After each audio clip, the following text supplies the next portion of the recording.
Welcome to Family History Mysteries, a podcast that tells the stories uncovered through family history research, the unexpected stories of everyday people.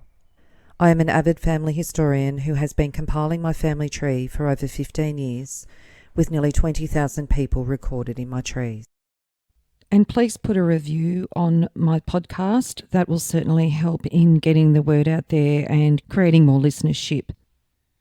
Episode 163. The Mystery of Martin Edward Burke. I found an article about an elderly man living in poverty who was actually very rich, equivalent to $4 million in today's money. The Public Trustees had to advertise for his next of kin as none were known. Says the Burke case has been one of the most remarkable ever dealt with by the New South Wales Equity Court since it came into being and has been the subject of research and litigation for more than 5 years.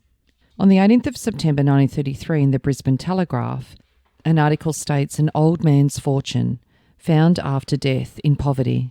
The Master in Equity will shortly begin a formidable inquiry to determine the rightful heir or heirs from amongst hundreds of claimants of an Irish-born octogenarian who was believed to be a pauper when he died in the Royal Prince Alfred Hospital, but who actually possessed a considerable fortune. Martin Edward Burke died at the hospital in June 1923. He was apparently about 80 years of age, without friends, and so far as could be learnt, without kith or kin. He was on the point of being buried as a pauper when an official of the Public Trustees Department examined his papers and found that he was a rich man. Burke had been living in miserly, poverty-stricken fashion in Darlinghurst for some years, but investigation reveals that he possessed nearly £40,000. He left no will and the estate was passed to the public trustee for administration. Efforts to get in touch with relatives were made by an advertisement in many parts of the world, with the result of more than 700 claims from Burkes in Ireland, England, America and other countries. Some of these claims are said to be obviously based on misconception, but the number to be seriously investigated as possible heirs of Burke is considerable. The matter of determining the next of kin of Martin Edward Burke was referred to the Master by Justice Long Innes, and on the Master certificate being furnished, the court will proceed to the hearing of the summons for directions as to the distribution of the estate. So on the 18th of May 1835, it says a bank clerk, Charles Perry, testified in the Burke case and said that Burke was a reticent and miserly man whom he knew as a fellow boarder in 1909. Arising out of an incident in court, Mr Thompson, for the Public Trustee of New South Wales, urged that witnesses should not be communicated with prior to the Commission's examination.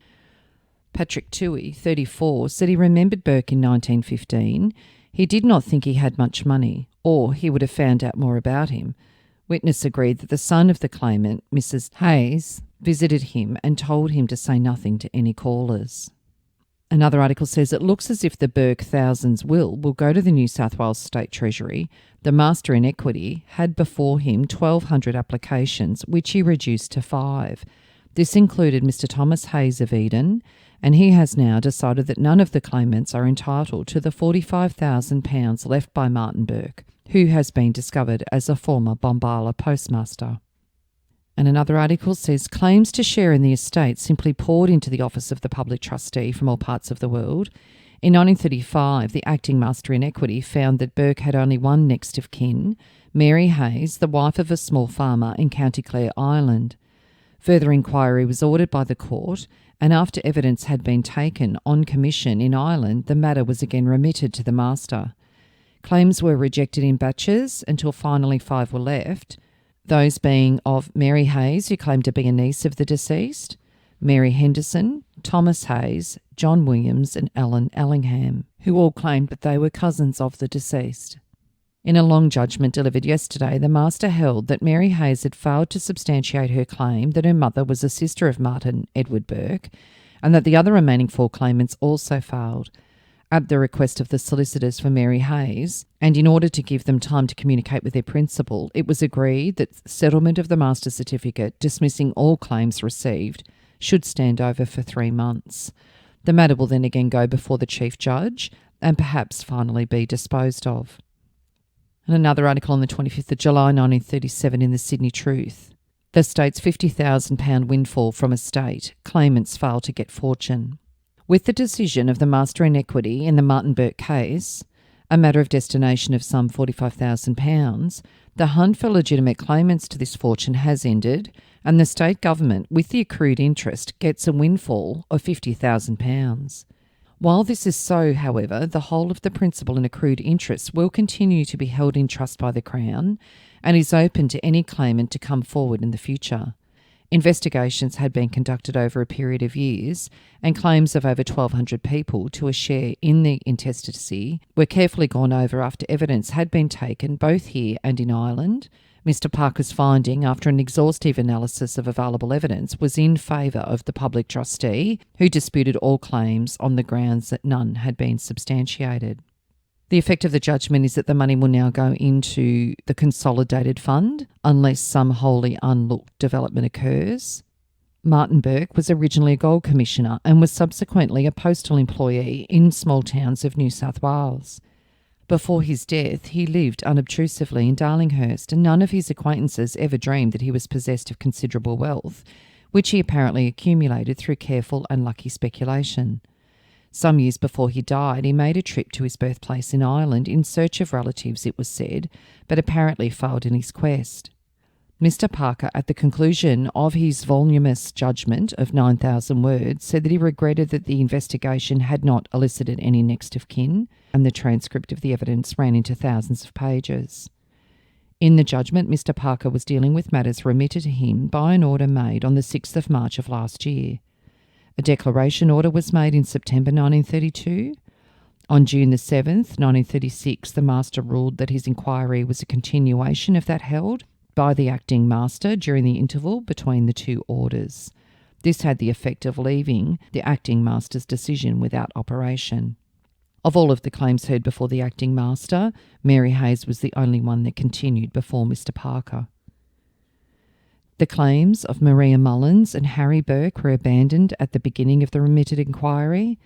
Claims brought on for hearing for the first time by Mary Noonan, Elizabeth Mary Thomas, Mary Josephine Pearce, Ellen Burke, Mrs. Edmund Moore, and Stella Collins Burns were withdrawn or abandoned, and those of Margaret Burke, Thomas Michael Burke, Annie Burke, Ellen Burke, Mary Devlin, Daniel Burke, Catherine Parker, David Burke, William Burke, Patrick Burke, John Brady, Leo J. Butler, Patrick James Maloney, John Garnett Burke, Mabel McGlynn, Edith Toucher and Margaret Ann Burke Collins were disallowed as the inquiry progressed. Other claims submitted by Arthur Mullins, Catherine Burke Hawley, Patrick Burke and Michael Burke, the Master said were clearly not sustained by the evidence and were dismissed. There then remained only the claims of Mary Hayes, represented by Mr. Wickham, Mary Anderson and Thomas Hayes, represented by Mr. Buckley, and those of Ellen Allingham and John Williams, represented by Mr. Tanner. There could be no doubt, Mr. Parker said, as to the identity of Burke business documents bearing his signature, including statements that he was born in County Galway, Ireland in 1842, and this evidence, as far as it is related to the place of his birth, was supported by that of Mary Louisa Burke, who said that while Burke was in Ireland in 1915, he told her he was born in County Galway. The certificate of his death gave his birthplace at Killaloe, County Clare, and some evidence was adduced with a view to showing he was born in Tipperary, but the documents and Miss Burke's evidence were the most satisfactory in this point. The evidence showed that he arrived in Australia in the late 50s or early 60s. Up until 1862, he was Gold Commissioner in charge of the government receiving depot at Kiandra, and as such was associated with the New South Wales Police.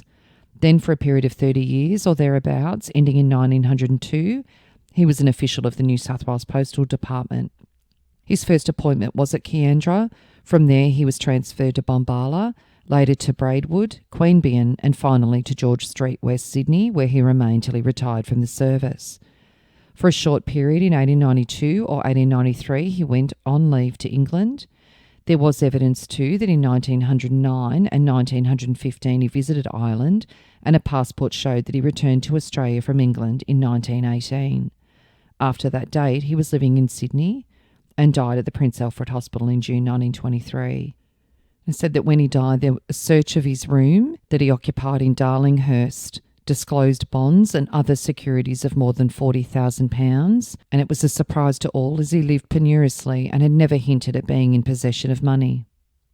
It is also believed when he came to Australia in the late 1850s as a young man that he served in the Victorian Police for a couple of years, but his history has not been definitely traced before the late 60s when he became Gold Commissioner in charge of the receiving depot at Kiandra.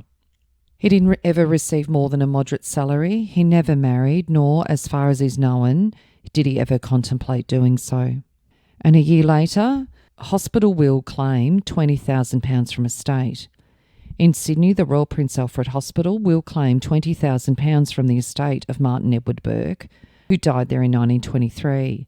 A battered bag which Burke took with him to hospital was searched after his death and found to contain £20,000. A rule of the hospital sets out that it is entitled to the possession of goods of persons who die in hospital leaving no claimants. Burke's total estate is more than £40,000. The Master in Equity has completed his certificate, setting out that nobody had proved a claim to the estate.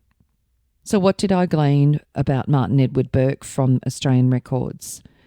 Well, cross-checking every piece of information that was there, it seems that he was born on the 25th of March 1840 at Killaloe, County Clare, Ireland, and he arrived in Australia, and his first noted area of living was at Heathcote, Victoria on the 19th of November 1858, so only when he was 18.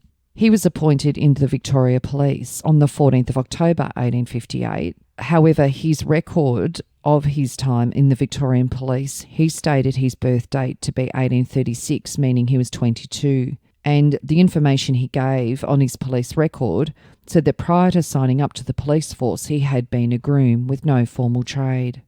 And I managed to find a Victoria Police defaulter sheet on Martin Edward Burke, and there are 3 records in the defaulter sheet.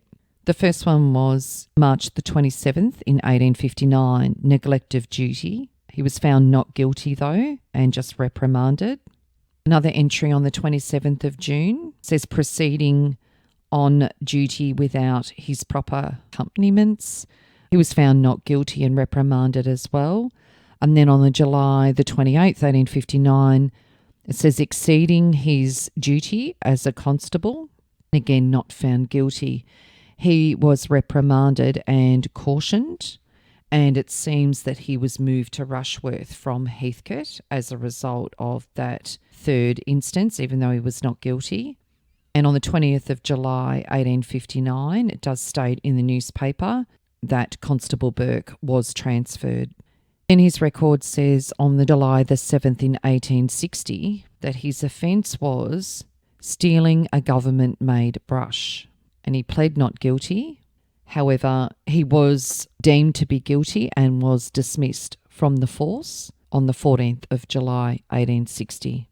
And in an article it was found a recollection story of a man that claims that he knew him at the time in Victoria, and it says Martin Burke was committed for trial on a charge of horse stealing and was released on a heavy bail.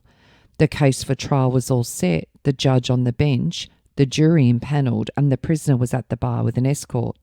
The court at the time was held on a hill near Bendigo Jail. Martin Burke had surrendered to bail, which was returned to the bailee as per usual, when Martin left, all interested, without any ado. He made a bolt through the courthouse with a horse ready saddled standing at the doorway. He was into the saddle and onto the highway, and to the police gone forever.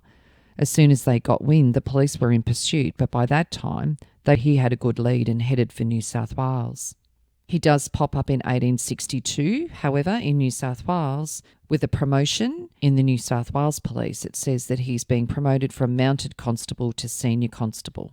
However, by the 23rd of July, 1862, he is listed under the resignations list for the 31st of May, Senior Constable M.E. Burke. And as mentioned in the earlier article, he became Gold Commissioner at Kiandra in 1862. There was a letter to the Equity Office from a person who thought that they were a relative of Martin Burke many years later. And this letter was dated July the 1st, 1974. And this document was furnished showing what Martin Edward Burke's service was to the government in New South Wales.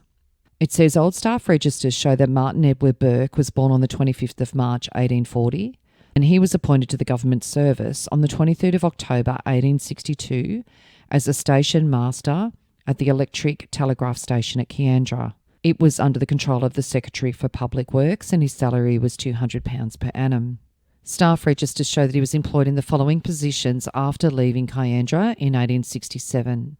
He was station master and line repairer at Bombala from 1867 to 1886. He received £180 per annum, and he was also postmaster there from October 1885, and he received £285 per annum. He then was postmaster at Braidwood from the 9th of September 1886 and received £280 per annum. Then on the 24th of March 1888, he moved to Queanbeyan as a postmaster and received £300 per annum. Then from 1898 to 1902, he was at the George Street West Post Office as a postmaster and received £260 per annum. And he left George Street West Post Office in 1902. Also on the 28th of January 1885, it says that Mr. Martin Edward Burke has been appointed Assistant Registrar of Births, Deaths and Marriages at Bombala. On one of Martin Burke's trips to London in 1909, it states that he departed Sydney, that his marital status was single, that he was 62 and he went on the Runic over to London, and his occupation he listed simply as gentleman. And that in a nutshell is all of the formal records that I can cross-check with Martin Edward Burke.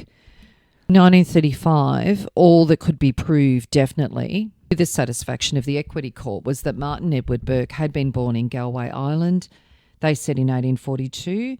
They also stated it was a fact that he was the son of Thomas Burke and Mary Madden, and that all that could be substantiated legally after 5 years of endless work by lawyers and inquiry agents and commissions was that Martin's death certificate stated that his father was Thomas Burke.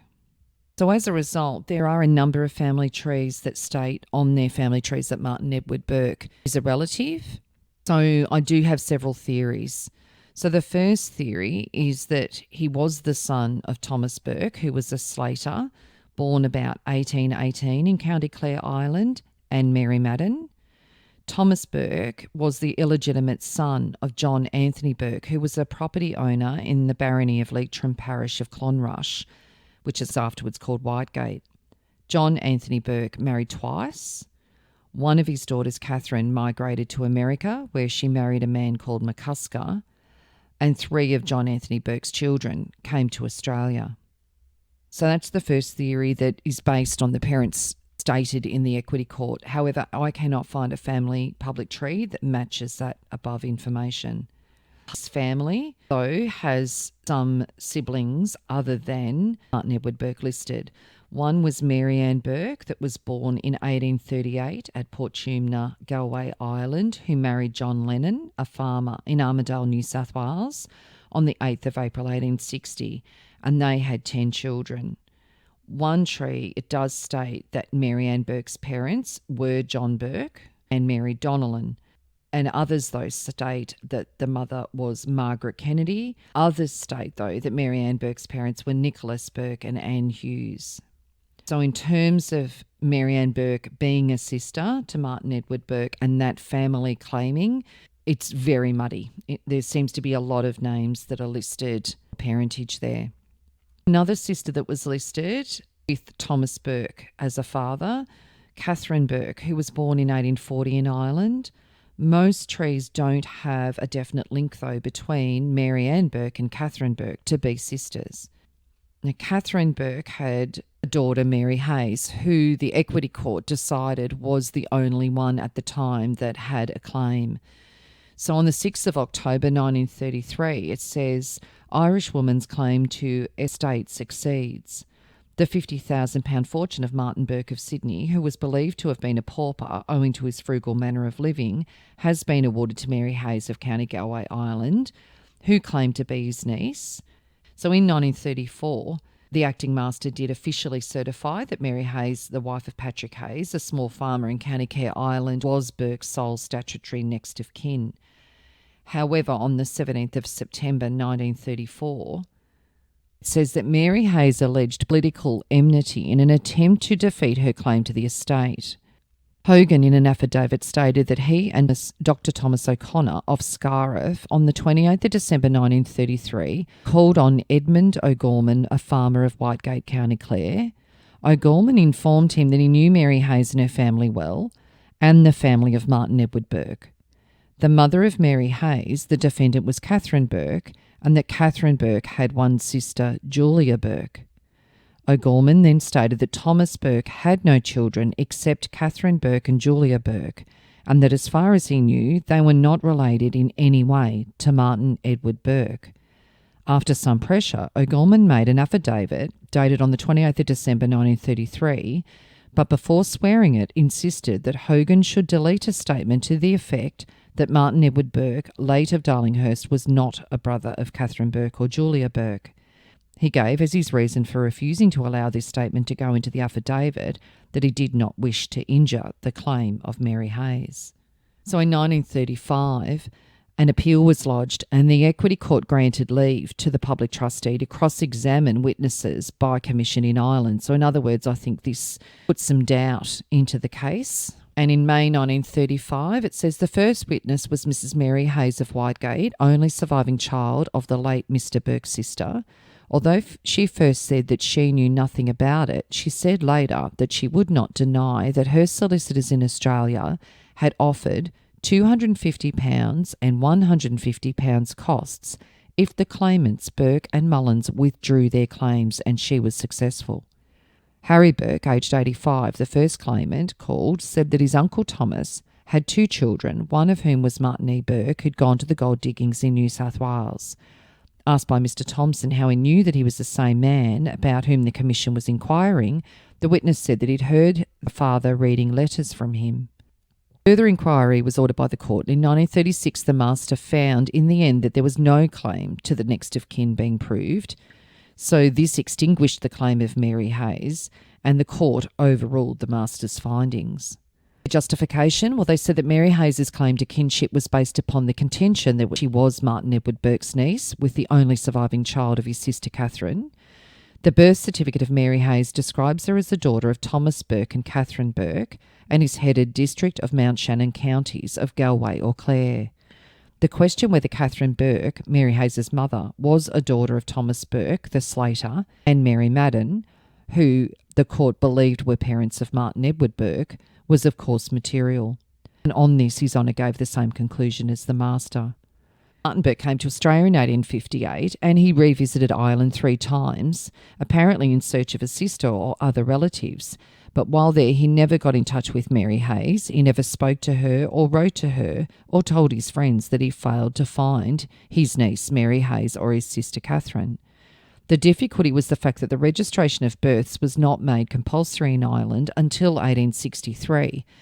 With Martin Edward Burke being born in 1842, there was little chance that the birth of his father or his grandfather or any other relations descended from his grandfather had been registered. Claimants had been balked in giving the strict legal proof that the court must have before it could declare anyone his next of kin, although it is extremely unlikely that there are no blood relations at all of Burke living. So in the end, Mary Hayes could not prove her claim as the niece to Martin Edward Burke satisfactorily in court, although it was commonly known that Burke had a sister named Catherine Burke. On the 30th of March 1940, it says, "The estate of Martin Edward Burke," again in the Equity Court today. An application by one of the claimants was set down for a hearing on the 15th of April, and the Attorney General joined as party. The applicant Mary Hayes asked that her claim be reopened. Her counsel, Mr. Wickham, told the court that the proceedings had been going on for 11 years and that at one stage the claimant had been selected as Burke's sole next of kin. Hundreds of applicants had lodged claims and the Master in Equity had found that none had proved a claim, and Mary Hayes is appealing against this decision. So as part of this family as descendants from Thomas Burke and Mary Madden was another man called Joseph Edward Burke, and he was an elderly man living at Mitcham, suburb of Melbourne at the time of the Equity case, and he claimed to be a cousin of Martin Edward Burke, but couldn't prove it. But he did have letters that he believed were written by Burke's grandfather, John Anthony Burke, to his son, Michael Edward Burke, who was father of Joseph Edward Burke. And he said there were references made to Thomas Burke in those letters. so the father of Martin Edward Burke.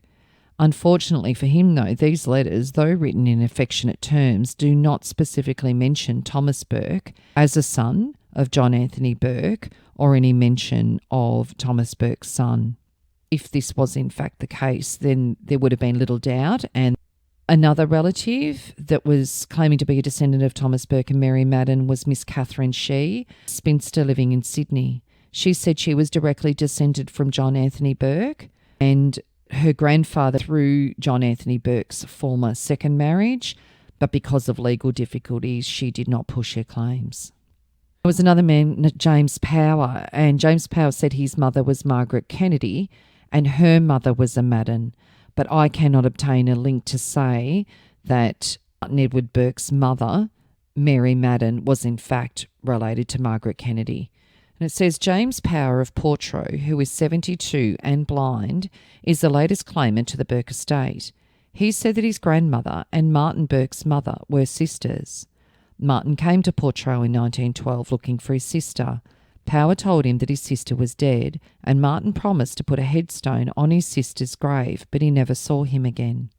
A bit of background on John Anthony Burke. Up until 1898, there was a house in the barony of Leitrim in County Galway. It's now in the barony of Tully Upper, County Clare. And it states that this house was probably built by John Anthony Burke of Clondergoff Castle that was nearby. And that John Anthony Burke was most likely a member of the Burke family who lived at Mealick House in Whitegate at the same time. Tintrim continued in the possession of the Burke family as John Anthony Burke moved out to allow his son Edmund and his family to live there until the house was sold in 1867. The house later passed to the Madden family. The Irish Tourist Association file records state that John Anthony Burke died in 1857, although family history says that he died in 1863. The Tourist Association file also noted that in 1933 there was a search for the heirs of his reputed grandson, Martin Edward Burke, in Australia. That background of those formal documents in Ireland shows that there are links with the Madden family and the Burke family. The second theory, where another branch of claimants came from, stated that Thomas Edward Burke was related to the Hayes family of Ballydugan in Ireland, and it stated that Thomas Hayes had a sister who married a Burke, and they are the parents of Martin Edward Burke. So Thomas Hayes, who was living in New South Wales South Coast at the time of the Equity Court, he stated that he was first cousins with Martin Edward Burke. But when I dug deeper into Thomas Hayes, he was a convict who was sent out in 1833 on the Parmelia when he was 23 for a term of life for committing house robbery. I did see family tree notes state that apparently Martin always referred to Thomas Hayes and his wife Mary Roach of Bombala as his uncle and auntie. However, extensive research of Thomas Hayes and Mary Roach's siblings, parents and children, I just can't find a connection between Martin Edward Burke and Thomas Hayes and Mary Roach. Thomas Hayes and his daughter, Catherine Hawkins, were in the last four families left in contention of Martin Edward Burke's fortune.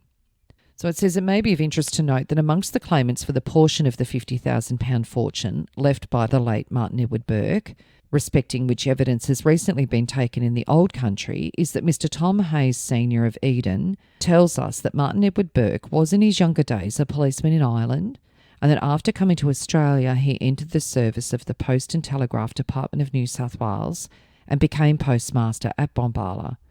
It appears that Tom Hayes's aunt, on his father's side, was Martin E. Burke's mother, and thus the relationship of cousin between Tom Hayes and the deceased was established. The third theory is that Martin Edward Burke was the son of Patrick Burke, who was born in 1803 in Ireland, and he married Eliza Gelvin in Galway, Ireland in 1829. There is a birth record for a Martin Burke born to Patrick Burke and Eliza Burke, and there is a baptism record stating that Martin Burke was born in 1838, was baptised on the 7th of October 1838 at St Andrews in Dublin, and it mentions that his parents are Patrick Burke and Eliza Burke. So I mentioned before about a letter going to the Public Trustee office in Sydney in 1974, Well, the person writing this letter was Mrs. E.D. Feltus of Streaky Bay, South Australia. And the response on this letter says, "Dear Madam, in the estate of Martin Edward Burke, with reference to your letter, you are informed that monies held in the above estate were paid to the New South Wales Treasury in 1945 as unclaimed monies." So even though earlier I mentioned that should stay in the State Trustee's office until a claim came forward, and it didn't seem to have any time frame. However, the way that letter's written, the Public Trustee Office is pretty much saying the money has been dissolved into the New South Wales Treasury. So I did a bit of delving into this side of the family, and I was able to contact some family members that had this family in the tree. And one thing that's really possibly strengthening this theory is there is evidence of DNA testing that has been done.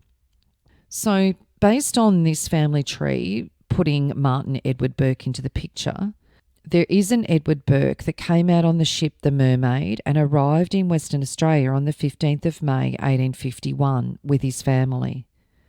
It also seems that Martin also has records where he's Edward Martin Burke as well as Martin Edward Burke, which happens quite often, I notice, in family trees and formal records.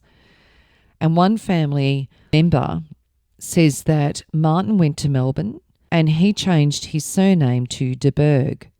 Apparently, the Burke family seemed to think that they originally were de Burghs back in Ireland, and that some of the family papers have them being referred to as de Burghs. Why would Martin Edward Burke change his name completely and go from South Australia to Victoria and assume a different identity? I don't know, but I did extensive looking into newspaper articles, Victorian records, census records, and I could not find anyone by the name of Martin Edward de Burgh or Edward Martin de Burgh or any combination of the above. There was a Robert David Burke who married a Susan or Susanna Feltus in South Australia in 1870. Family members say that they managed the Flinders Hotel from 1872 to 1878, and he accidentally drowned on the 15th of January 1878, aged only 37. And that means that Robert David Burke was born in 1841. On the family tree, he does have a brother, Martin, and the tree says that Martin was born on the 25th of March 1840 in Ireland. This same tree has a Patrick Burke born in 1803 in Ireland, and the information on this Patrick Burke, which under this theory could be Martin's father, says that he served in India, Spain and the Crimea in the Royal Artillery. He married Eliza Galvin in Galway. They had 8 children, and their children were educated in India, and it stated that their father Patrick could speak 4 or 5 languages. Patrick also did several trips out to Australia in charge of convicts. They emigrated to South Australia, as mentioned, in May 1851, initially to Fremantle on the ship the Mermaid. Burke was actually spelt B-U-R-K, which is what Martin Edward Burke's surname was alternatively spelt in newspaper articles. And their father Patrick was listed as a military pensioner, and he was paid a pension from Elthloan in Ireland after finishing his time as a warder of convicts. On the 1st of September 1851, he was allotted an occupied land at North Fremantle in Western Australia, and by the 27th of May 1861, they left from King George Sound, which is now Albany in Western Australia, on the ship Kestrel and landed in Portland Estate near Port Adelaide in South Australia and settled there. So on Patrick Burke's gravestone, it says, "Sacred to the memory of Patrick Burke, who died on the 20th of November 1868, aged 65, husband of Eliza, father of Thomas, Agnes, Robert, George, Martin and Susanna."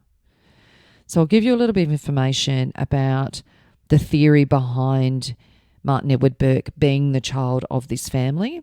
So his possible siblings could be the eldest, who was Thomas Patrick Burke. He was born on the 14th of April 1830 in Kent, England. He fought in the Crimean War and was decorated by Queen Victoria.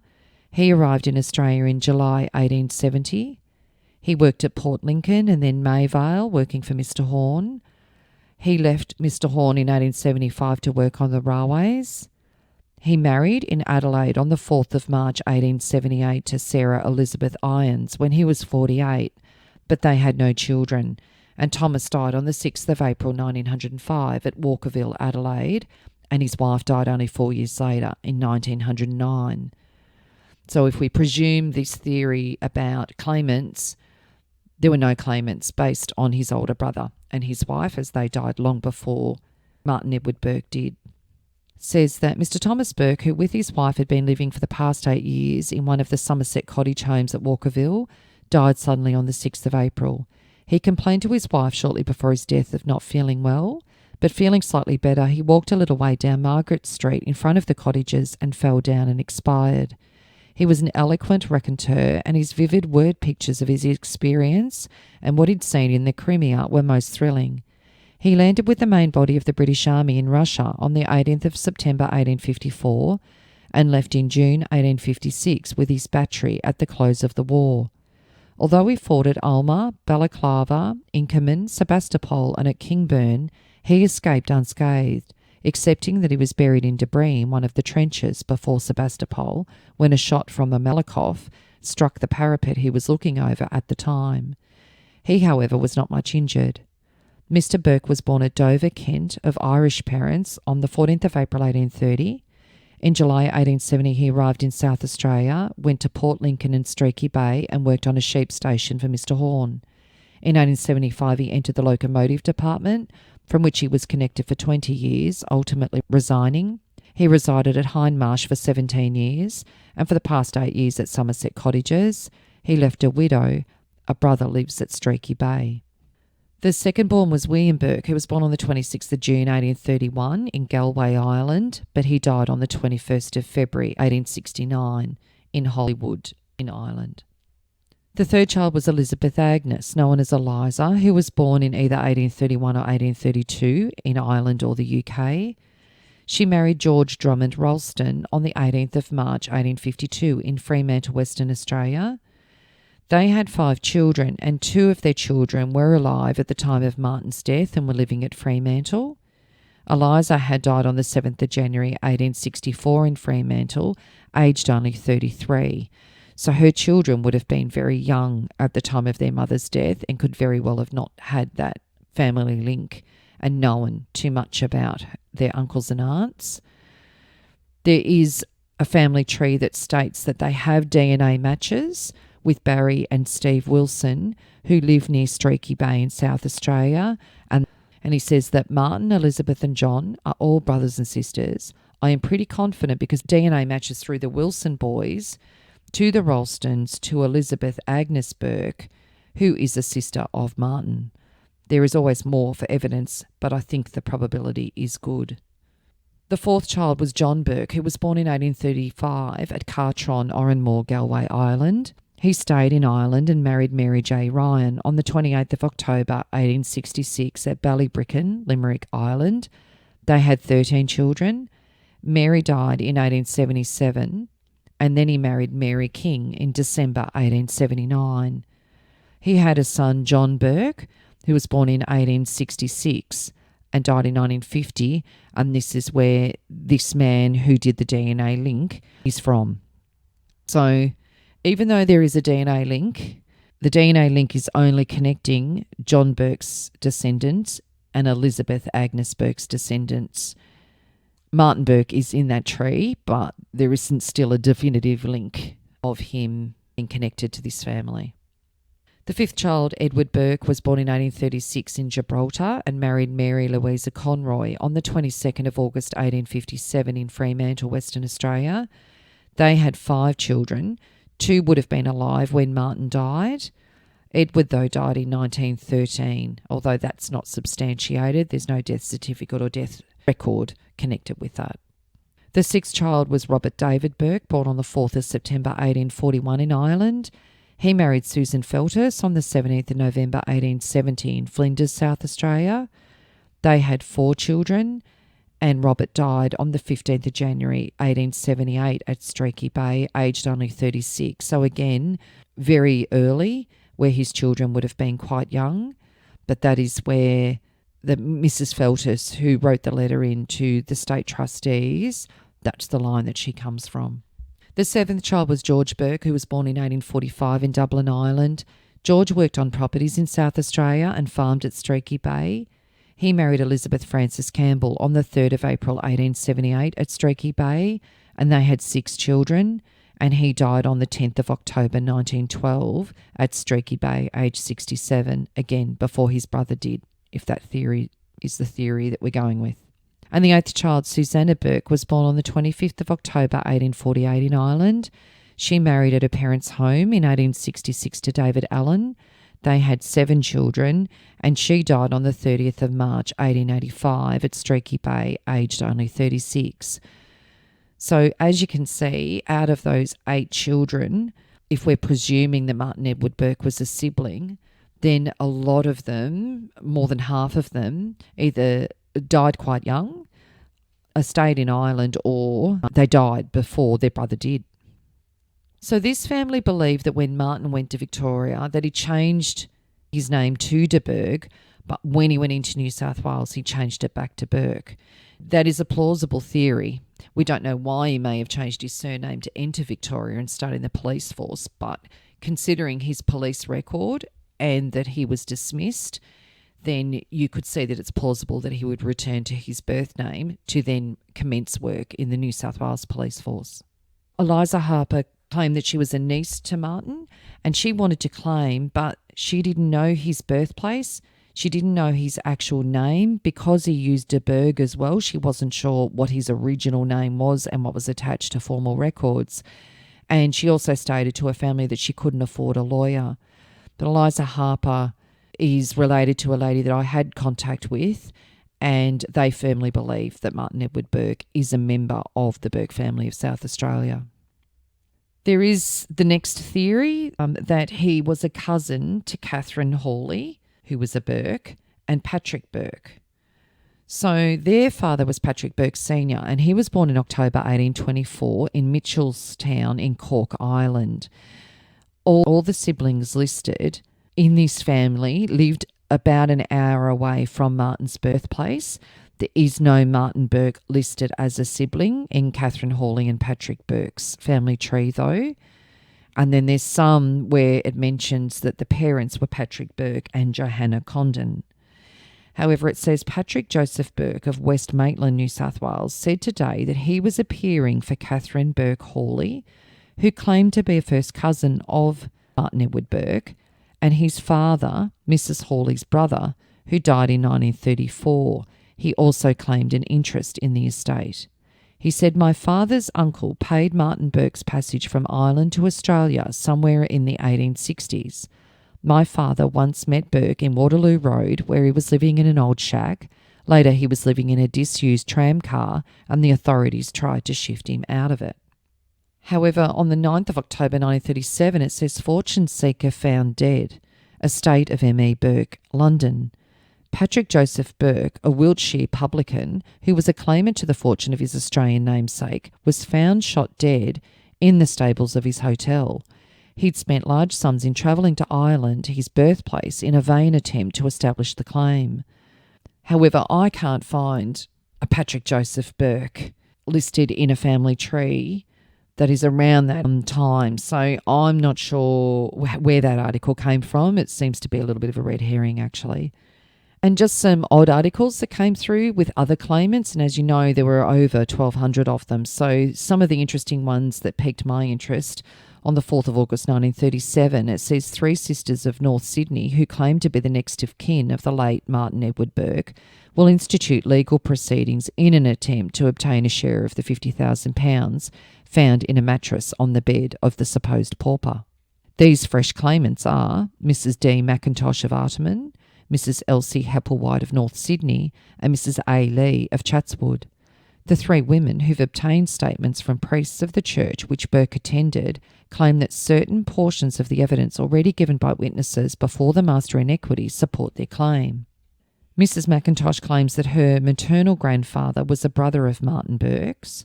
Her eldest sister, she states, knew Burke when he lived in Harrington Street, Sydney, but her uncle William often told her of the mother's uncle Martin, who paid her mother's hospital expenses. The three claimants alleged that their grandfather, John Burke, who was a bullock driver in Old Sydney, was either a cousin or a brother of Martin Burke. I've ruled this family out, as even though their grandmother was a Burke, John Burke in that family was a convict from Dublin.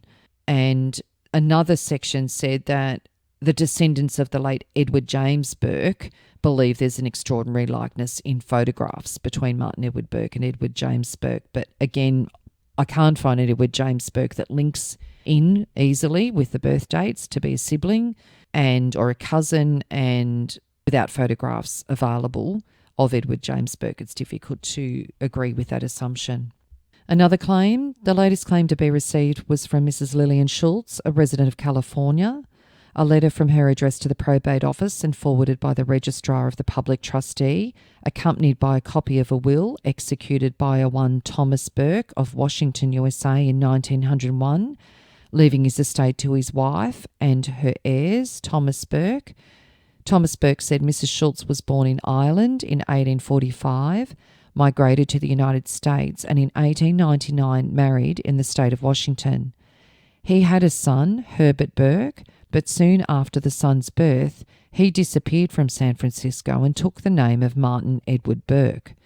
Mrs. Schultz said that she married the son, Herbert Burke, in 1919, and he died in 1922, leaving her his sole heir. She, in her letter, makes a formal claim to her father-in-law's estate. The claim will go to the master in equity for consideration with others already listed. And I've searched family trees and records, and I cannot find a Lillian who had married a Herbert Burke in America, and I cannot find a Herbert Burke whose father was Thomas Burke or Martin Edward Burke. So that one ended up leading to nowhere. And then another article stated that a cable message was received stating that there were Manchester claimants. They were spinsters, sisters named Quigley, who asserted that Burke was their mother's first cousin. But again, couldn't find a link to any surname of Quigley.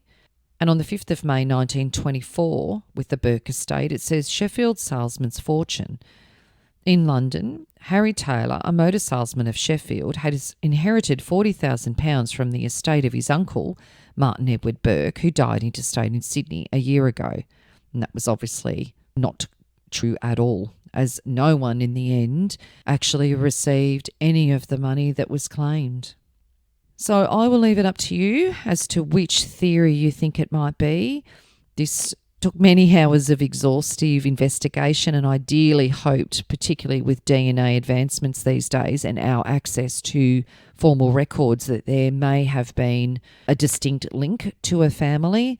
But unfortunately, I was left with just as many questions and mysteries as what there was back in the 1930s when this went through the equity court. If you are interested in sharing your story on my podcast, Family History Mysteries, please go to my Facebook page and send me a message. If you would like some assistance in filling in the gaps in your family tree to see what mysteries you solve, please get in touch. And don't forget, you can have early access to episodes by subscribing, and you'll also gain access to bonus episodes.